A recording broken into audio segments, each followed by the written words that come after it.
നമുക്കിവിടെ ബാങ്കിൽ 1000 രൂപ 2 വർഷത്തേക്ക് 10% കൂട്ടുപലിശയിലാണ് നിക്ഷേപിച്ചിട്ടുള്ളത്. വർഷാവസാനം ലഭിക്കുന്ന തുകയാണ് നമുക്ക് കണ്ടുപിടിക്കേണ്ടത്. അതിനൊരു കോഡുണ്ട് 121. അപ്പോൾ ഈ ഒന്നിൻ്റെ താഴെ നിക്ഷേപിച്ച തുക 10 എഴുതുക, 1000 എഴുതുക.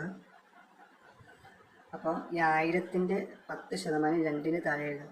1000-ൻ്റെ 10% പറയുമ്പോൾ അത് 100 ആണ്. എന്നിട്ട് ഈ 100-ൻ്റെ 10% ഈ ഒന്നിൻ്റെ താഴെ എഴുതുക, അത് 10 ആണ്. ഇവിടെ ഈ 1 × 1000, ഇവിടെ ഈ 2 × 100, 200. ഇവിടെ 1 × 10, 10. ഇത് 3 കൂടി കൂട്ടുക, അപ്പോൾ 1210. ഇതാണ് വർഷാവസാനം നമുക്ക് ലഭിക്കുന്ന തുക. ഇവിടെ 2 കൊല്ലം ആയതുകൊണ്ടാണ് 121 പറയുന്ന കൂടെ നമ്മൾ എടുത്തത്. ഈ 121 പറയുന്നത് 11-ൻ്റെ സ്ക്വയറാണ്. ഇനി 3 കൊല്ലമാണെങ്കിൽ 11-ൻ്റെ ക്യൂബ് വേണം. 11-ൻ്റെ ക്യൂബ് പറയണത്